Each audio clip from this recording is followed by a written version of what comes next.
Morning, everyone. We're here to warn you. Beware the underdog. They're strong, and they're getting stronger. The internet is making them smarter, faster, and more powerful, and they will probably have our jobs before all is said and done. This is Mike Sampson, and I'm Ross Kimborowski. We co-founded CrowdSpring, the creative marketplace. We're going to keep this presentation pretty short. We're going to talk for a little bit and share what we're finding, and then we want to engage you in a discussion and answer questions about crowdsourcing and the democratization of design around the world. So history is rich with examples of how technology has changed our world. The Gutenberg press gave us the Reformation, the steam engine enabled the Industrial Revolution, and the internet has empowered millions of people around the world, nearly in every country. And now, if you look at technologies like cloud computing, we have the ability to create simpler, faster, and cheaper technologies, not just in design, when we write code, different user experiences. An underground, underdog community of creatives is shaping the internet today, and they are the future. They're writers, they're designers, they're photographers, musicians, and marketers. They're a generation that creates, that shares, and that collaborates. And traditionally, a lot of the creatives have worked as freelancers, as contractors, as consultants, or at agencies. Most are highly trained and educated. They have impressive resumes, and they have fantastic portfolios that have long held sway. But the underdogs are challenging tradition in industry after industry. If you look at music, publishing, in ways that we could not have imagined only 10 years ago.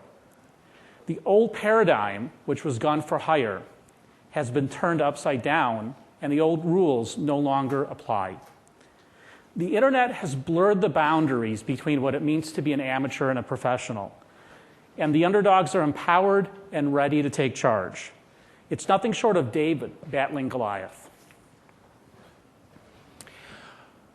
So it was bloggers versus the New York Times. And newspapers and television are consistently behind the curve, and traditional media responded slowly at first. And hundreds of bloggers became thousands, thousands became tens of thousands, and now there are over 250 million blogs. They deliver news, opinion, commentary from every country on earth.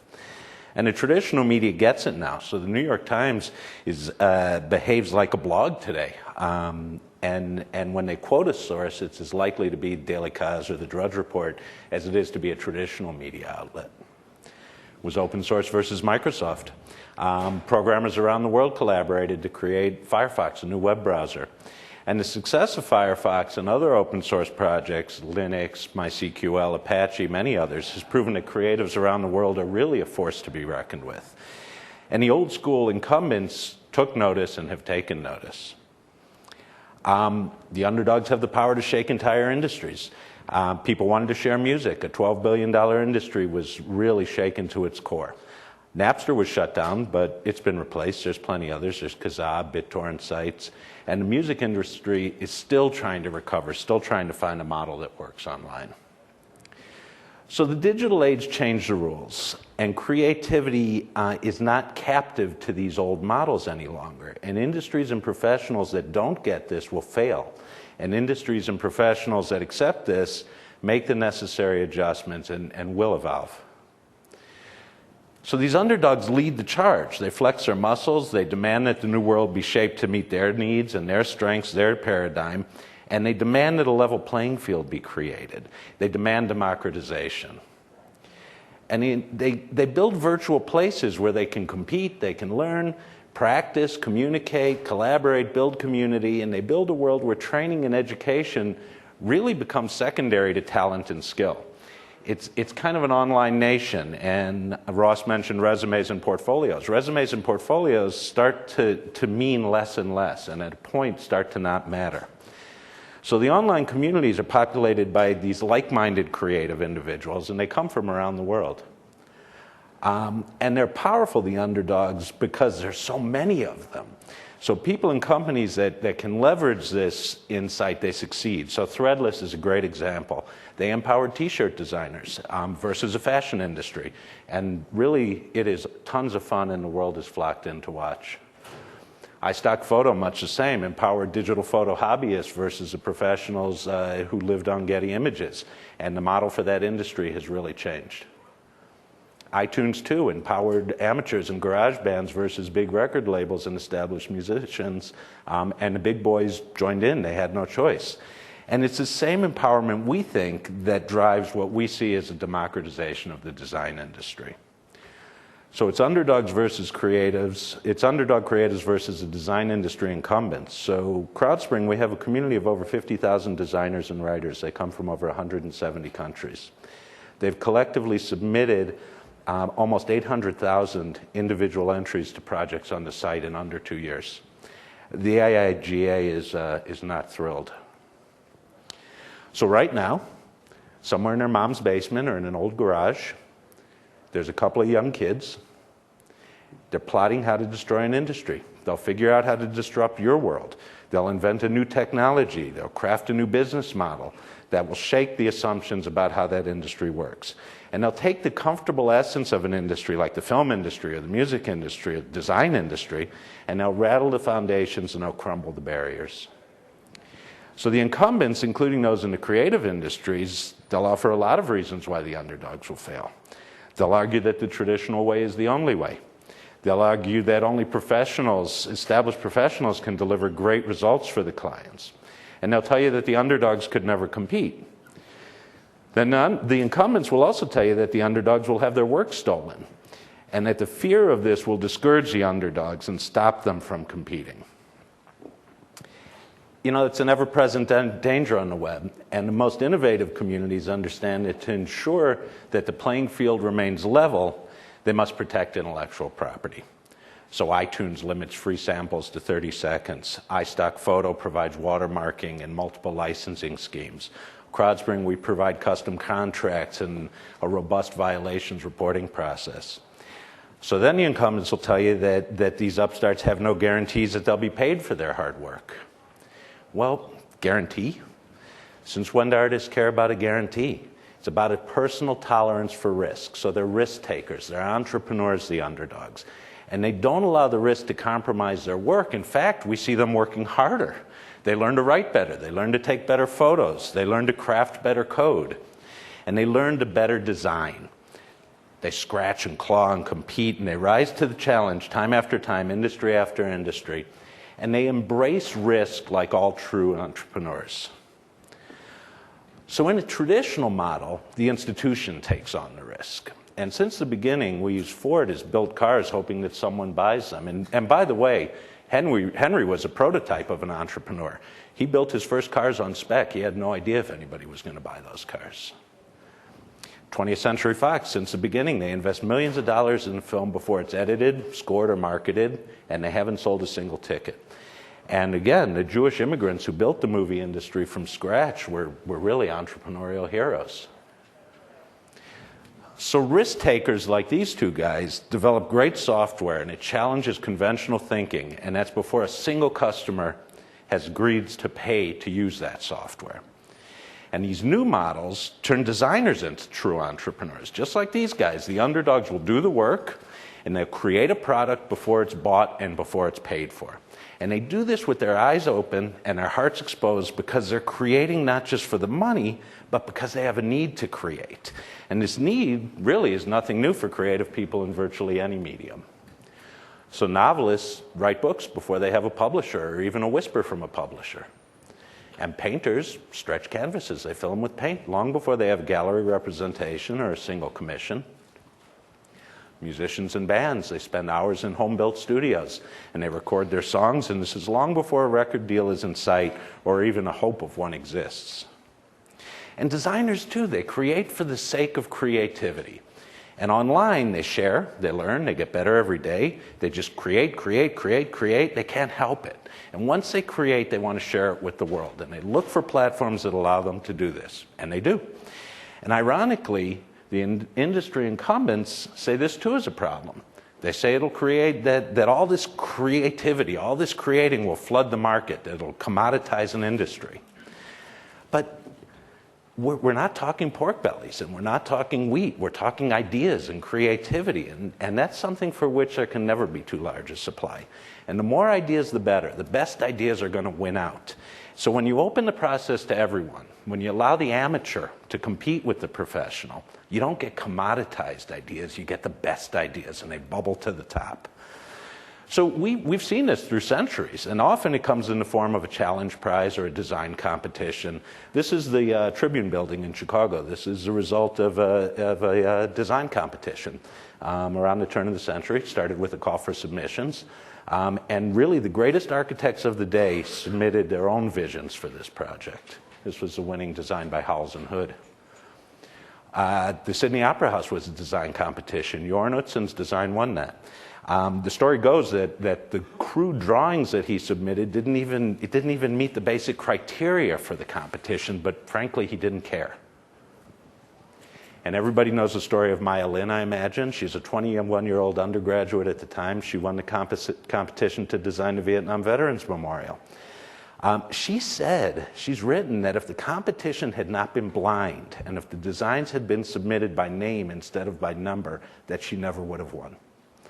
So we think that these examples illustrate what we call a Darwinian meritocracy of ideas, where the unimportance of the amateur/professional label and a true level playing field produce lasting memorials and really powerful statements. So bloggers and open source programmers have heard for a long time that they're not good enough and that they're not going to be able to compete. And they no longer hear those arguments. And that's because the labels, professional, amateur, somebody who's just starting out, somebody who's been at it for 20 years, no longer are important. Try to tell the difference between a commercial produced by Doritos and one produced by a couple of 20-year-old film students. Try to tell the difference between the photo of a Statue of Liberty by a professional photographer and one by an amateur tourist from Missouri. The emergence of the inexpensive digital camera completely changed the rules for millions of hobby photographers. So today, iStock Photo has something like 50,000 photographers who submitted over 4 million images. And the professionals have followed them. Getty Images has seen a mass migration and, in fact, changed their core business model to focus most of the mainstream efforts on iStock Photo. The high-definition camcorder enabled filmmakers to make movies for very low dollars. So if anyone tells you that amateurs cannot compete with professionals, remind them about the Blair Witch Project. Made $250 million and cost $35,000 to make. So how does this apply in the current environment? What kind of trends are we seeing, and why are businesses buying these products? And I want to talk about three examples that we've seen. So the first one is ourselves, a small business when we started out back in 2008, and we needed a website design. We had hired a traditional design firm to create 3 samples of a design for us, and they ultimately unveiled these designs about a month before we were set to launch into a private beta. And when we saw the designs, we didn't like any of them. So we're a month away from launching into beta. We have investors that are waiting for us to launch. We have a community, small one at the time, that we promise we're about to launch. And we have 3 designs, can't use any of them. And we sat around a table, there were only, I think, 4 or 5 of us at the time. We said, fuck, we don't know what we're going to do. So our business was about letting businesses post projects to ask the community around the world to submit designs. And ultimately, we decided that if we weren't going to eat our dog food, it'll be hard for us to ask other businesses to trust this community. And that's what we did. Our first public project was design our website. We had 337 designs, 80 designers from around the world, and the design that you see on the screen. So a small business that ran into a problem. We couldn't afford to hire another design firm at the time. We could not solve that problem ourselves. We had to do something, and we decided to experiment. And that's how we launched our business. Now, there are other examples. And so recently, Crispin Porter Bogusky, and you're all familiar with them, posted a project for a logo for the Bramo motorcycle company. So Bramo is a company in Oregon that makes an electric motorcycle. And one of the things that Crispin Porter Bogusky wanted to do was create discussion about Bramo. So this is the agency of the year before. Why do they need to come to a marketplace for creative services to get a logo for one of their clients? They can design it themselves in their sleep. The reason they needed to do that was because a lot of the fascination today isn't so much with the end product, but in part with the process. So you see that in the Super Bowl with the Doritos commercials. You see that when media and brands are advertising to consumers with advertising that looks like it was created by consumers. And so part of the goal was strategic. A big part of the goal was strategic, was to get people to start talking about Bramo. So Agency of the Year posts a project in a marketplace where professionals, amateurs compete together. And it did two things. First, overnight, thousands of people learned what Bramo was. They didn't know about them before. They knew it was an electric motorcycle company. They knew that it was based in Oregon. They knew it was coming out with the first electric bike. People were talking about it. There was a group from the design community that was obviously disappointed that Crispin had gone to this route and didn't use their own internal designers. But at the end of the day, if you talk to the Crispin folks, and Alex Bogusky has written about this, he was pleased with the process. So part of the reason why the industry is becoming democratized is that the process itself, the strategic part of the process, is becoming an important part of what is creating value for agencies and brands. Third story is LG. So this is a big company, big multinational company that creates lots of different technologies. They create televisions, they create DVD players, they create mobile phones. I believe they are the number one mobile phone manufacturer in the US. And so for the second year in a row, they came back to us with a design competition where they're offering $80,000 in awards. Why would a major multinational company that clearly has a world-class design department come to a marketplace that allows anyone to submit designs? And part of it is about ideation, and that's a key. So a big company certainly can design products. They can go through focus group testing, they can do market research, they can have a lot of mock-ups made, but ideation is very important. And one of the important elements today, and the reason that the design industry has become more open, is that ideation can come from anywhere. So last year when LG ran this competition, they had over 1,000 different designs submitted by hundreds of different designers. And this wasn't the winning design, but it was one of the designs that they disclosed. And they actually ended up making, for focus group testing, a number of those designs, creating models of them so they can test them. So part of the process for them is to get great ideas. We probably all, when we've used our iPhone or Droid, whatever you have in your pocket, or any other cell phone, look at it and say, I wish it did this. I wish it had this button. I wish the camera was on the other side so I can do video conferencing. Well, this is the opportunity for a major company to actually engage with consumers and to get consumers to execute that wish. And that's in part, so you have three examples. You have a small business that has no choice. You have a major agency, world-class agency that focuses on strategy. And you have a major multinational business that focuses on ideation, reaching into the public and working with those people. So, in the world of the internet, strongest business models are going to win, strongest software will rule, strongest ideas will prevail, and the underdogs who compete on their ideas and their work are going to drive this. And really, it comes down to, it's nothing more. Is my ideas as good as yours?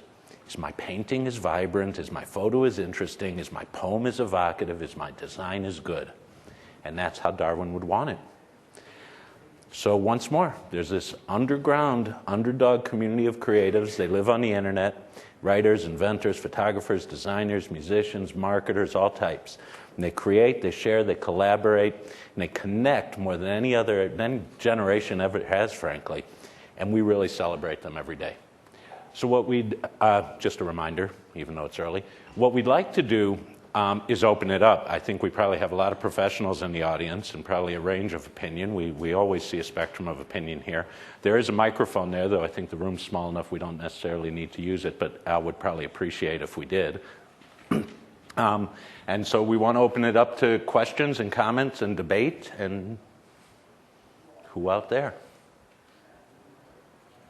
Yes? So how do kind of risk-averse multinational companies crowdsource the design when there's fear of, intellectual property,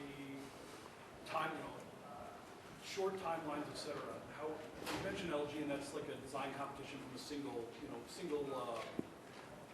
it's not even a project, it's more of just a design comp. How do we work with things that are longer than just a single page or a single, multiple, 3 or 4 pages of a site? How does that kind of work in the crowdsourcing model, in the crowdsourcing model? Well, part of the challenge for every business, so multinationals as an example, is to figure out how they can leverage crowdsourcing and designers around the world for what types of projects and for what type of projects they cannot. So just an example, Starbucks is going to be running a design competition for the redesign of their cup. And so there are intellectual property challenges, no doubt. Part of it relies on ideation. So if an LG, if a Starbucks is working with an agency, the fact that an agency suggests three different, let's say, designs or 3 different industrial designs doesn't mean that those pass intellectual property muster. There's still going to need to be an analysis. And the same kind of analysis takes place when you're crowdsourcing, when you're going to the community. So if you think about Doritos and the consumer-submitted ads that they ran, same process. There is the same level of risk that's undertaken, and those companies that are careful and take care in making sure that the designs or whatever the work product is accurate will go through the same IP process to confirm that it in fact is. Yes? Hi. So the example you gave with the Blair Witch Project, I was thinking about that, and I think that it was so successful not because it was a good movie, but because it was cheaply made and it was novel that. And likewise with the motorcycle competition, you sort of said it yourself, like they were doing it not because they were necessarily looking for the best logo, but because they were getting attention from it being crowdsourced. And so my question is, when we move through this phase right now of it being new, it being a fad, where are we going to wind up in 3 or 4 years when everyone are using these tools and then you have so much out there that it's almost difficult to find what's the quality and what's not quality? Are we essentially just using a new tool to converge on the same place? Okay. Not that the underdogs rule, but the quality will rule. Well, first of all, absolutely spot on. The quality will rule. The best ideas, the best creative is going to bubble to the top and it's going to win. Whether it comes from an amateur, a janitor in Canada, or whether it comes from a well-established creative director at a big agency. But, you brought up Blair Witch Project versus Bramo. And in many ways, you're right. The Blair Witch Project absolutely benefited from a viral effect. The story started getting around that a few kids straight out of film school made this movie for no money. But the point isn't that. The point is it's good. It's good. It doesn't matter. It was one of the biggest films of the year, and they were up against the most established directors and creatives in Hollywood with that film. And remember, at the time that the Blair Witch Project came out, there was no Twitter. There was no Facebook. There was no social internet in the way that we know the social internet today. But they did a phenomenal job of marketing virally in the same sense. So now we have these tools like Facebook, like Twitter, that allow the Crispins of the world to leverage these tools in a very significant way for a client, and to not just get good creative for the client. And by the way, you probably couldn't see very clearly the logo on the bike. The logo's excellent. They were thrilled with the logo. They loved the work. They got, hundreds of entries, and many of them very, very good, and they had a hard time choosing. As a matter of fact, just quickly, Alex even said to me that it became a bit of a problem because what was happening was the client was seeing all of this work, and Crispin art directors, creative directors, didn't have the opportunity to filter these ideas to the client. So the client was saying, oh yeah, I like that one, I like that one. And that became actually a little problematic for them. But the point being that the social web has really changed this kind of marketing. And The short answer to your question about where's it going to go, is it a fad? Will it really have any real meaningful, lasting impact? I don't know, and I wouldn't claim to know. I don't think anybody in this room really knows where it's going to go. All we know is that now these tools, the social internet, in the creative industries, provides levers that didn't exist before. We don't know what they'll look like 5 years from now. There's a great comment in the Twitter feed from MIX10. Are professional values no longer relevant? And it's sort of an extension of the same question, which is, well, what happens now that you've had this fascination with all these hundreds of thousands of designers and industrial designers, photographers? Do you then abandon? In the comment, the point was about bloggers versus journalists, ethics and research. And at the end of the day, I think most people would agree that a designer is a designer. So if a non-professional designer is competing with a professional, there are different elements to it. Ethics is certainly part of it. Reliability is part of it. Quality is a big part of it. And so it's not that you throw everything else out the window and only focus on talent. And this is actually something we work very hard at in our community. And it's not easy to do when you have people come from 170 different countries, which is to make sure that it's clear that principles of ethics and reliability and dealing with clients are still done on a professional level. So we talk about professionalism versus professional. The label of professional, from our view, has largely disappeared. Professionalism has stayed strong and continues to stay strong. So if you think about what you do, if you're a professional designer, what you're doing is carried out in a professional way.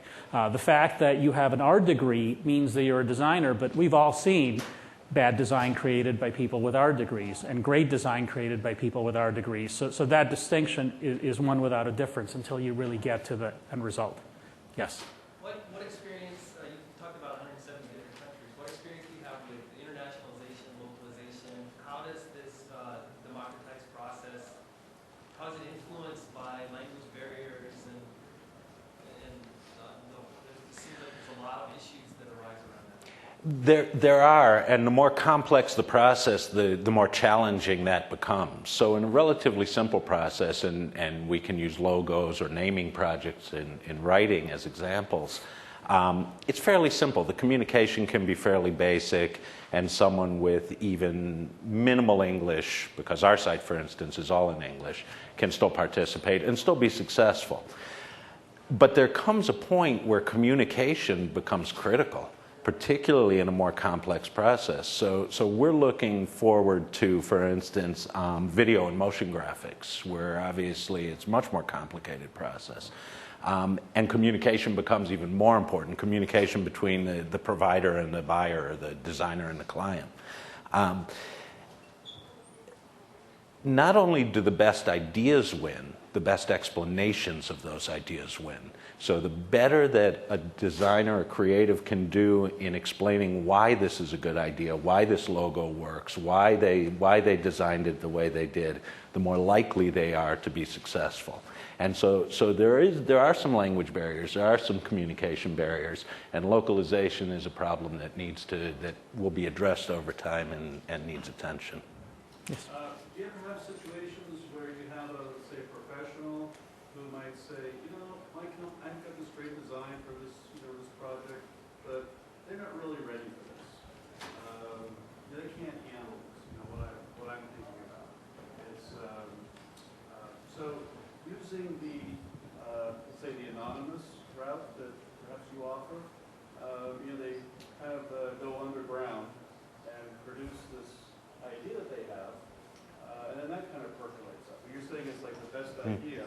Have you ever seen that kind of situation? We have a lot of professionals working on our site, which surprised us because we knew we'd have professionals. We thought we'd have people that are just starting out after a couple of years. We thought we'd have a lot of retired designers, but we're seeing a pretty healthy mix. A lot of creative directors, interestingly enough, and some of them do experiment just like that. They may have some designs, some ideas that they may otherwise use for big clients, and they're just not sure. They're not sure what the reaction will be. They're not sure if it's consistent with a Web 2.0 world. and they're not sure what other designers will say in response. So they very well could. Ultimately, anonymity stops when you are actually selected in a project, because we do have a rigorous system of legal contracts, and so if you are selected, you and the client ultimately know who the other party is. But we do see experimentation, and it's a mixed bag, because, as you know, some designers have a particular style and they stick with that style, and so they'll participate with that style. When you work with clients, it's tough sometimes to depart from it. It's a good opportunity for experimentation. We do see a lot of it. Yes? Yeah, so forgive me for a little ignorance of your question. I'm new to the design side of this. I come more from the IT side, trying to learn this stuff. I'm trying to get a better sense of what the design industry looks like as a composition. So when we talk about democratization in print media is disrupting a small set of very large companies. But if you go to PR has a few set of large companies, but lots of small companies, and they're always fragmenting and spinning off, and somebody starts and then runs off and does their own company. So I'm trying to get a sense, what does the design industry look like? Is this a small set of big companies where we're talking massive destruction, or is democratization really an engine to continue to fuel the spinning of small companies? Well, first of all, it's a huge, huge industry. In the U.S. alone in 2009, the estimates are roughly $13 billion in value. It runs the gamut from freelancers, individuals who represent about 30% of that, all the way up to the big creative agencies, the Crispin Porter Bogusky's, the Ogilvy's of the world. So when we talk about democratization, we aren't so much talking about necessarily the size of an organization as access. So what the internet does is it allows not just this concept of amateur professional to compete on a level playing field. It allows geographically people to compete. So we talk about 170 countries. Many of them are from the developing world, many of the designers on the site, Eastern Europe, South Asia, Africa, South America, and they don't have access to clients. They don't have access to get a piece of that $13 billion. Access has typically, much like you mentioned the print media and newspaper industry, and their role as gatekeepers, which we've all seen crumble. Much the same way the larger agencies and creative shops acted as gatekeepers. They were the employers of these freelancers. And it was very difficult to crack that nut, very difficult to compete for that client base. And it gets easier and easier and easier through online tools. Got a question here? This example you had with the mic and the logo, how much did Crispin get paid for that? Nah. And how much did the designer get paid? I'm guessing the Sure. designer got a bottle of pop. So it's an interesting story. Crispin actually won an eBay project to represent Bramo. No. There was an 18,000. Vice versa. Or the other way. Vice versa. Bramo hired Crispin. Crispin had planned to have interns and a few other people supervising them do the work.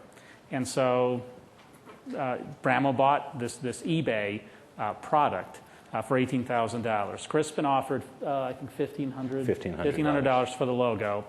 So not a tiny part of that $18,000 budget, but ultimately for Crispin, it was more about the strategy and how you use it. You see this all the time, not just at the agency level, but you see brands coming directly into marketplaces, holding their own competitions to try to get people to talk about the product. And so the only reason this was different in many ways is you had one of the best agencies in the world that from the get-go, clearly the eBay piece to this was the first part of the strategy that they wanted to execute, because that in itself was a story, that you can buy Crispin representation on eBay.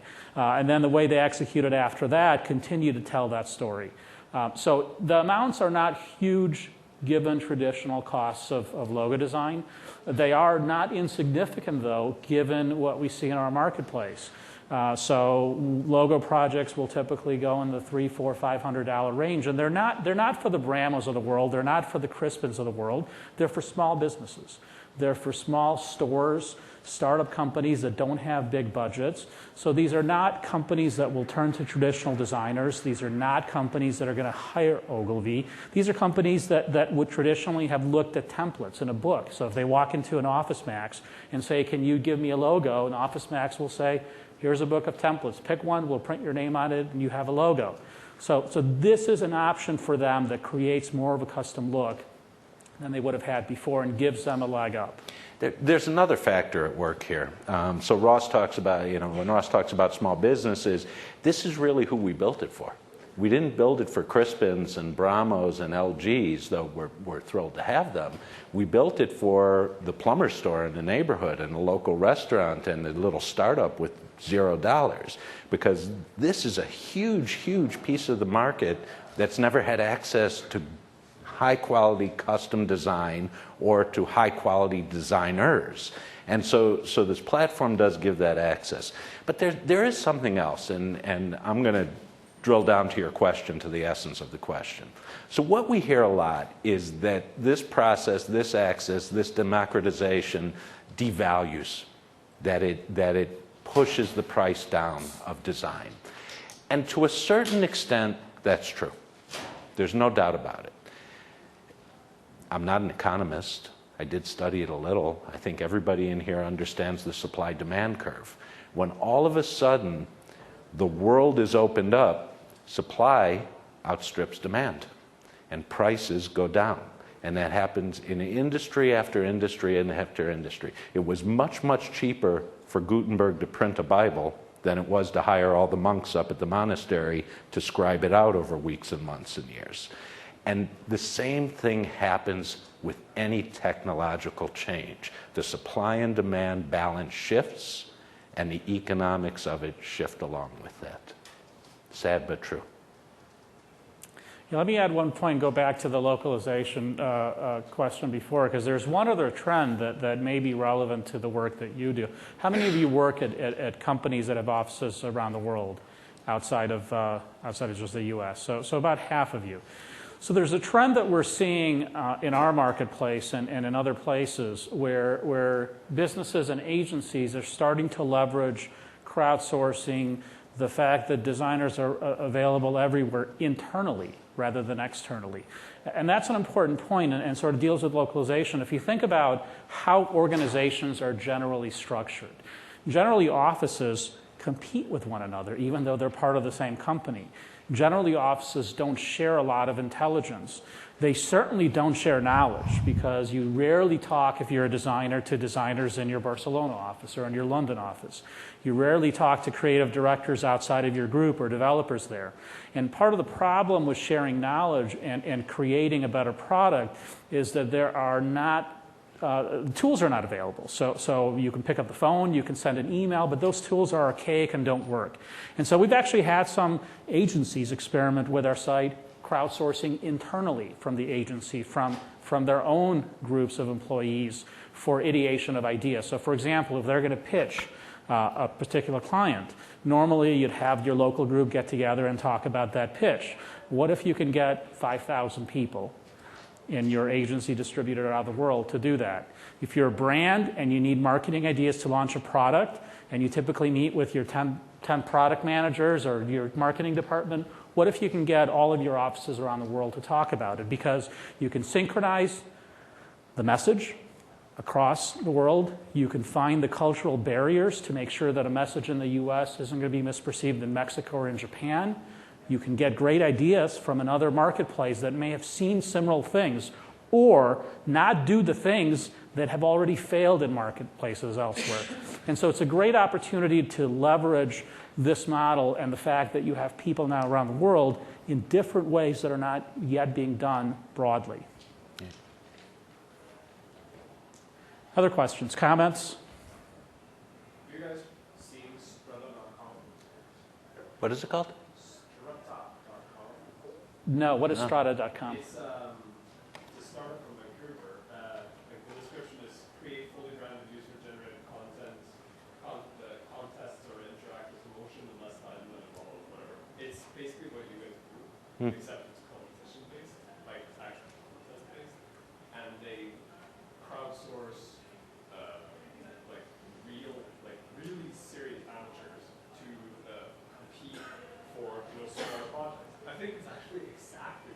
So It sounds very much so. I mean, ours is a competitive model in much the same way. A buyer posts a brief, a creative brief, what they're looking for. LG posts a brief that they're looking for phone concepts, and they describe what their objectives are, who the audience is, what they're trying to accomplish, and designers, industrial designers, respond to that brief with actual designs, actual ideas, and the buyer, in this case LG, chooses the designs they like best to purchase. So it sort of gives a tangible quality to what is an intangible service. And that's what these platforms like ours provide. It's tangible services in a way that's never been seen before. And it really, in the presentation we talked about risk. It really, these models shift the risk in a really important and profound way. So typically, traditionally, when purchasing services, it's the buyer who bears the risk. In this model, the risk is shared. So in this model, creatives create their actual products before anybody's agreed to buy them, before they have a contract, before they even know if the client will like it or not. And so the creative takes on a part of their risk and really becomes entrepreneurial in a way that they've never been before. Yes, I'm curious, how many of you work at agencies or shops that do whole campaigns as opposed to just collateral for a campaign? Okay, so maybe a fourth of you. I mean, one of the things that, so Strata, for example, as you've described it, there are a number of marketplaces and a number of companies that have tried, rather than providing creative collateral, tried to offer an entire campaign, so crowdsource a campaign, so ideas for how you would do a commercial. And that's a challenge. It's a challenge that we haven't solved. It's a challenge we're really not pursuing, frankly, because, and that I think for us, as you think about what you do and the value that you bring, for us, that's the big distinction between where real professionals who have strategy, who have a lot of experience with executing that strategy, that's what they bring to the table to the clients. And that's why, while we see more and more companies post projects on CrowdSpring, we are not competing with agencies. We are a place where agencies have gone for creative collateral when they've needed it. We're a place when agencies have gone for strategy, like Crispin Porter with Bramo. But we don't provide the strategy. And so the marketplaces that have tried to do that have generally not succeeded. It is exceedingly difficult to manage a big community and be an agency. It's difficult being an agency when you have a smaller community. And so I think that's it's an interesting dilemma. Yes? Sorry, just one other connection back to the IT industry. I was sort of struck by your point about tapping into the skill sets of designers around the world.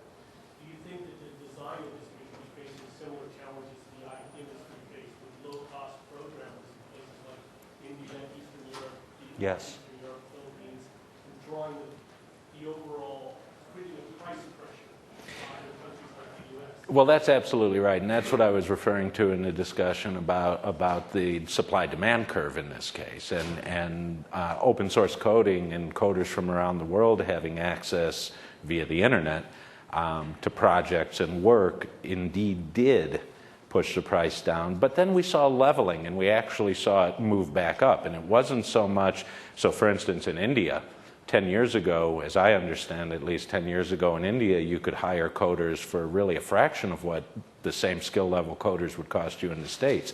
Well, what's happened isn't that the price for US-based coders has been depressed so much as the price for India-based coders has actually increased, almost to the point where they're equivalent, that the cost savings of going to India for coding now are almost not worth it for many companies. And I think that kind of leveling is something that you see in this kind of disruptive moment in an industry, and I suspect we'll see it with this industry too. Well, I just add to maybe the comment the other person was saying, with some of those price differences, it's not necessarily what the programmers are making in India, it's all of the stuff layered on The overhead. companies that are controlling those resources. Sure. And one of the things about the internet and open platforms, clients have access to that information too. Craig Bramo was very, very aware of exactly how much of the budget Crispin was spending on CrowdSpring for the logo. So the transparency of the process actually in many ways opens it up to the client side also to get a clear picture of just how that's working. But again, I can't stress enough for us, and there is a range. We can talk about the range of different kinds of crowdsourcing that we're seeing and the companies that are popping up in the design industry. For us, again, we were built to open the market to the little guy, to the companies, to the individuals, to the not-for-profits, to the startups who had a $500 budget and historically had nowhere to go with that $500 budget. If they were lucky, they hired a student, or they knew someone's niece who was a good designer, or they had someone in the organization who could mock something up, or they went to Office Max and picked something out of a catalog. So to give them access to lots and lots of great ideas, give them access to lots and lots of great designers, we think actually increases the size of the marketplace in a meaningful way. And I think you could draw a parallel to the coding, that all of a sudden through traditional RFP-based marketplaces like Elance, people had access, small businesses all of a sudden had access to these coders in India and East Europe and South America that they didn't have access to before, and at prices that small businesses could afford. Yes, sir. I think though with design, there's culture is a really huge component. I wouldn't even attempt to design something for the Japanese market. Their culture for what turns people into consumers over there, what they're used to, is entirely different than somebody in the States here. Just like there's subtleties, big subtleties in culture between the States and the UK, both English-speaking countries. But as far as IT is concerned, in America you can have garbage code written here, you can have garbage code written there, but it's culture's not as big a component Right. in IT coding as writing skills. Yeah. Yeah. Well, Design, culture, fit. right. Right. Fair point. One of the things that we see, so currently on our site, we've posted almost 10,000 projects. About 65% of those come from companies, organizations that are US-based. The other 35 are from around the world. And the other 35 in some ways are trying to tap into the US market for designers and will often hire US-based designers. But they're also looking for groups of designers, to your point about Japan and the specificity of the design in Japan, the cultural specificity. We have a lot of Japanese designers working on the site that people might not have access to in any other ways outside of that country. We have lots of Indian designers working on the site. So as we think about those kind of regions that are defined by culture, that's very valuable. That's so, you might get a client who is doing some marketing in Japan, and you said that you don't really have that cultural sensitivity to create that yourself. Through a platform like this, you might be able to have access to designers who do have that cultural ability. And there's one other aspect. So there is a cultural sensitivity to design, but remember that businesses are also now selling in more places. They're marketing in more places. And in part, that is limiting them. So if they're working with the designer, let's say in the US, who is an excellent designer and has been giving them great service over a period of years, and now this small business has grown a little and wants to sell in the UK, in Japan, in China, it's difficult for them with that existing designer to say, I need you to create designs for me that will translate culturally into these new markets. So these companies have a new challenge because they have good design. They have a person they enjoy working with, but now they need to find this cultural bridge. Right. And so one of the ways that they've tried to do that, and that's why we see so many companies from all over the world, is to let crowds that live in these countries help them. It's a good way to find designers without trying to figure out one-on-one what the work will look like, because they pick from actual work. Russ tells a great story about going to the Consumer Electronics Show and looking at package design from Asian companies, from Chinese companies. I mean, how many times have any of us picked up a manual that was produced in China and tried to read the language or understand the diagrams? So these companies, that there's a two-way street there. And these companies now have access to designers with a cultural sensitivity to the marketplace that those Chinese companies are trying to get into, the U.S. marketplace. Who else? You know, there's been a huge amount of pushback, and I'm a little disappointed because we speak to this topic often to audiences of designers and creatives, and there is a huge pushback. There is a great deal of perceived threat to the industry. When an industry goes through a moment of disruption, the incumbents are threatened. And we acknowledge this. We write about this a great deal. We debate about this a great deal. And frankly, I was hoping that at least some of you in the audience would shoot some arrows in our direction, because we think that a vibrant conversation about this is an important thing. So I want to ask particularly the designers among you, the owners of design shops or creative shops, how you feel about this. Does this threaten you? Is your livelihood threatened? Is your existence threatened? Is your family threatened by this? And maybe some of you might speak to that or ask questions to that. Or do you think it's a passing fad? I mean, we had somebody talk about the fact that it could be a passing fad. And we've had lots of examples throughout history of movements that have caught on. And I'm not sure that it's proper to call this a movement that just never went very far, except for Web 2.0. Yes? I just wanted to clarify, and I didn't mean to imply that crowdsourcing is a fad. What I wanted to say is that there's an artificial value to crowdsourcing being boosted by the fact that interest in crowdsourcing is a fad. So reporting on a project that's done through crowdsourcing is innovative enough that it's Sure. getting artificial value and attention through something that's eventually going away. So what I'm interested in is after that period of like this motorcycle got attention that, you know, like on a very mundane project, where are we after that, Right. that part of that, but not crowdsourcing itself. No, fair point. An example would probably be like coders, right? Because there's a lot of coding sites that are similar to images where you can now someone's coding. And that wasn't like a fad for a while too. It's still there, but it's pretty similar. Do you feel like there was a spike and a drop off in that? Sure, but I mean, the spike would be hearing about and not hearing about. So this is new, but it's similar to almost the exact same. You had a coder ago. Right. Right. Part of it is that when we think of things that become popular, mass media popular, when people talk about them, we think of them in part either as fads or lasting stories, but there's also, totally unrelated to that, the reality of the millions and millions of small businesses around the world that don't so much care whether the Wall Street Journal writes about this as a fad or not a fad. They need to turn to somebody to create a logo, to create a business card, to create a small website. And so they're not reading the mass media publications. They're not paying attention to the stories.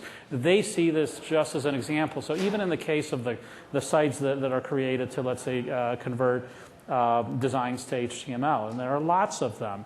And at one point, there was a big brouhaha about the fact that these sites were going to compete. And ultimately, people proceeded to work, the market expanded, but the reality is there are a lot of small businesses that leverage those kinds of sites to get work done because it's the best and cheapest way for them to convert a design into code.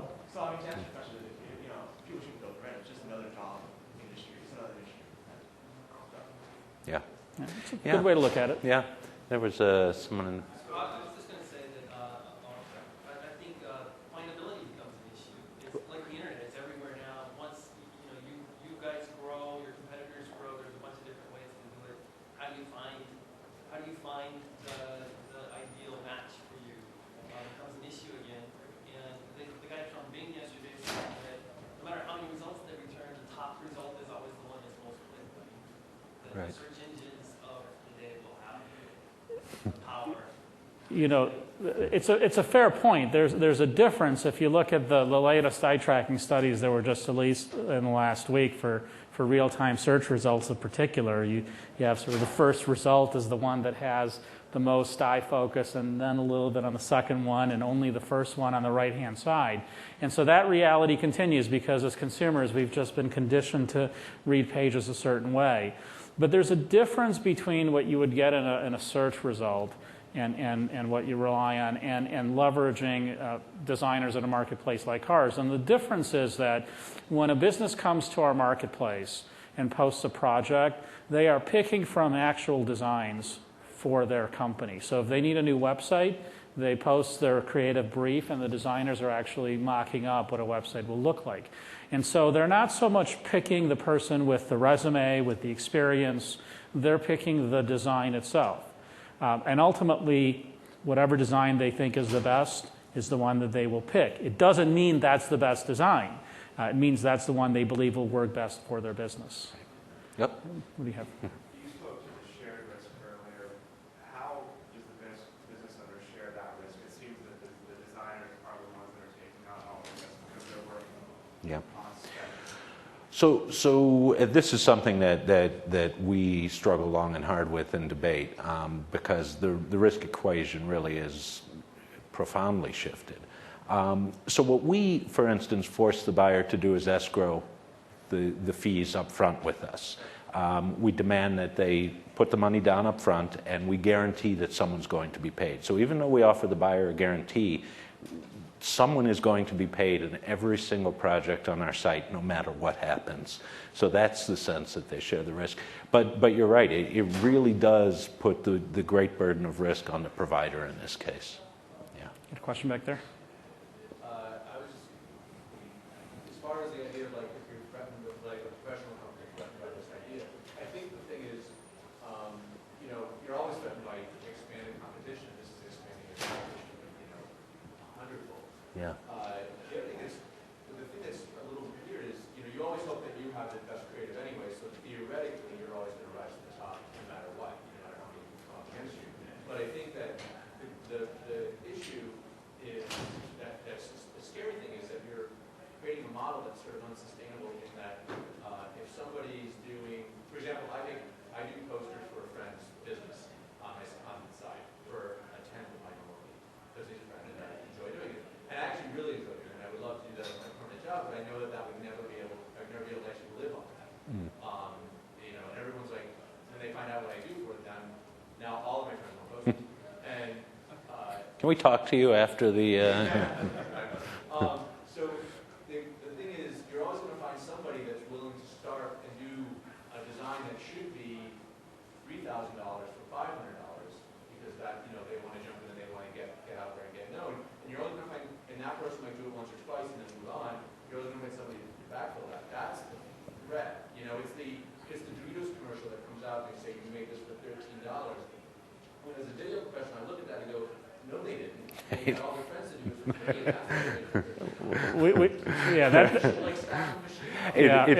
It's a good point. We've talked about that Mike spent 20 plus years making movies in Hollywood and for major networks. I mean, I had my CEO came to me and go, they made that for $13. You're not going to do that. And I was like, there's no way unless all your friends want to pitch in on Saturday. Yeah. It's a good point, and to address it, we do see some turnover.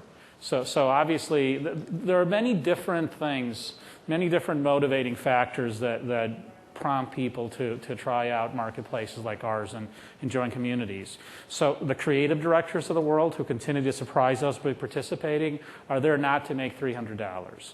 They're there to compete, literally like an athlete would at the Olympics, because they don't have a resume, they don't have a name, they don't have any identity compared to the next person, and they want to prove to themselves that if they compete against a group of 100 designers, they will still win.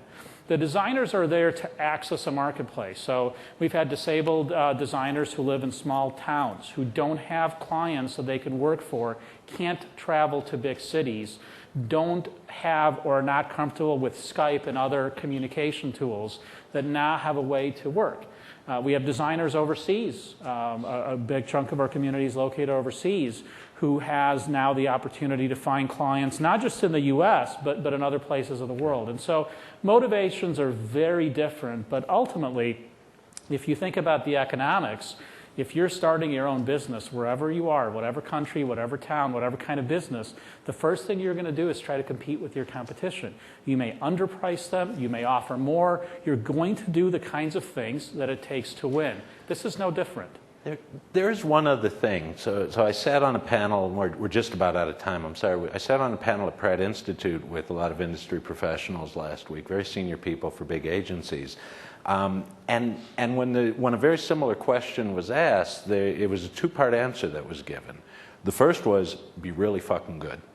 You got to be the best, because if you're not the best, you're just not going to be able to compete. And the second point was add value. So yes, that great logo designer in Romania may be able to compete with you in terms of the overall quality of their logo submission. Their design might be as good as your design. But can you add strategic value? Can you add brand value? Can you add the kind of experience that comes from 20 years working with clients that they are at a competitive disadvantage to you?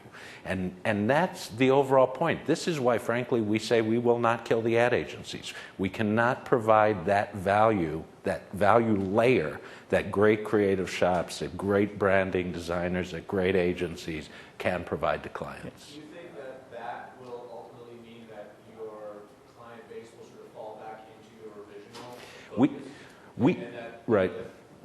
We think that our client base, those small businesses will graduate, because that dry cleaner on the corner who comes to get a logo for the side of their van, you know what? They're going to be super successful. They're going to expand to a chain of 6. Then they're going to start franchising. Then they're going to go to a mid-sized design shop to get their branding. Then they're going to become a multi-million-dollar business, and they're going to go to one of the big agencies for their campaign.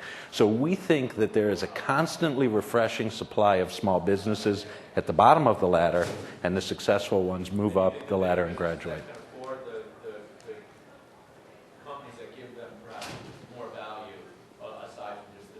Yeah. Will go that way because it makes more. Because they have to. Because they have to. Yeah. So when you get to be, when you're a mom and pop dry cleaner on the corner, you just need a pretty logo for the side of the van, something to make some impact in the neighborhood. When you are a franchise dry cleaner and you're in 27 states now and you've got 500 locations, you need a message, you need real branding, you need a campaign that goes across many media, not just the side of your van.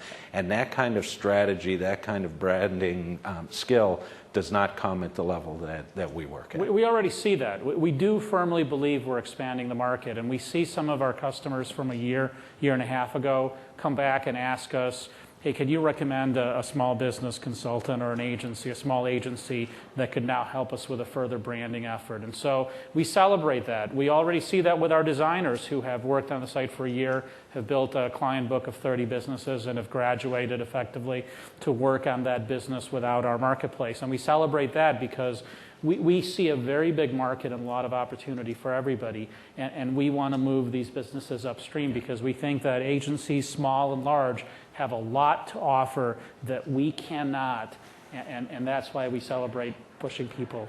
And I think we have to end it there, or Al's going to not be happy. I got a red light flashing at me. We're happy to continue the conversation up here or in the hallways, but thank you very much. You can contact us, and thanks so much, everybody.